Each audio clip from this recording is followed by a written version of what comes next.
Nous sommes tous des Palestiniens. Nous sommes tous des Palestiniens. Nous sommes tous des Palestiniens. Nous sommes tous des Palestiniens. Nous sommes tous des Palestiniens. Et nous sommes tous des Palestiniens. Nous sommes tous des Palestiniens. Nous sommes tous des Palestiniens. Et nous sommes tous des Palestiniens. Certains sont avec les Palestiniens, mais avec 1001 conditions. Ils sont avec les Palestiniens à condition qu'ils soient faibles et qu'ils mendient la solidarité des gens. Mais ce qui s'est produit aujourd'hui en France, et c'est un grand changement dans ce qu'on appelle le mouvement de solidarité avec la Palestine, c'est que les personnes sont venues par milliers et par dizaines de milliers dire non seulement nous sommes tous des Palestiniens, mais nous sommes tous avec la résistance palestinienne.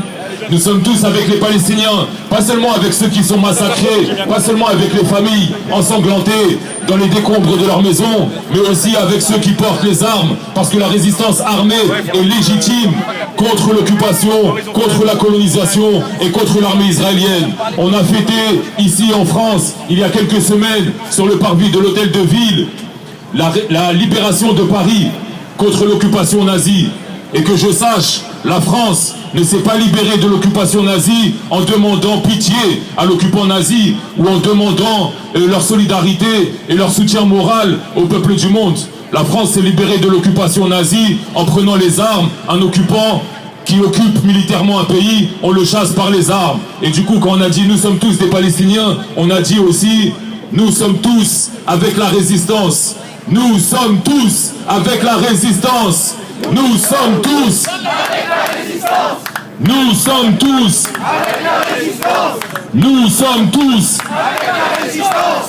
Nous sommes tous avec la résistance. Nous sommes tous avec la résistance. Nous sommes tous avec la résistance. Nous sommes tous avec la résistance. Nous sommes tous avec la résistance. Nous sommes tous avec la résistance. Nous sommes tous avec la résistance, on l'avait déjà dit depuis des années, depuis des décennies même.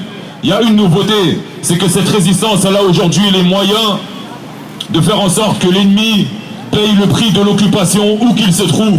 Pendant longtemps, et pendant les dernières batailles notamment, vous vous souvenez tous, en 2008, en 2009, pendant l'opération Peau durcie, Israël avait été en mesure d'abattre les Palestiniens par dizaines, par centaines, par milliers, de détruire la bande de Gaza sans que les Israéliens changent leur vie quotidienne, sans que les Israéliens renoncent à vivre une vie normale. Le grand changement aujourd'hui, c'est grâce à ces nouvelles capacités militaires, grâce au soutien de toutes les nations, de tous les États, de tous les groupes qui ont soutenu cette résistance, y compris sur le plan militaire.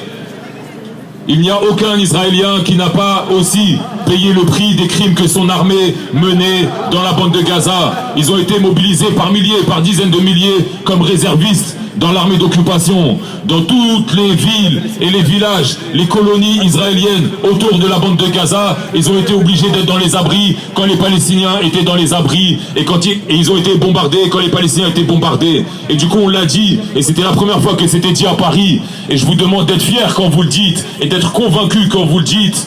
Nous l'avons dit très fort.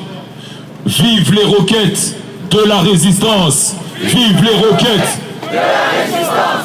Vive les roquettes de la résistance. Vive les roquettes de la résistance. Vive les roquettes de la résistance. Vive les roquettes de la résistance.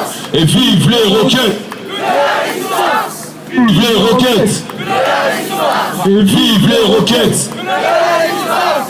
Vive les roquettes de la résistance. Et vive les roquettes de la résistance. Et vive les roquettes. C'est très important de dire ça aujourd'hui. C'est très important. C'est très important de dire ça aujourd'hui pour une raison particulièrement importante. C'est que le cessez-le-feu qui a été conclu jusqu'à la dernière minute, la résistance palestinienne a continué de frapper l'ennemi. Jusqu'à la dernière seconde, la résistance palestinienne infligeait des dommages à l'ennemi sioniste.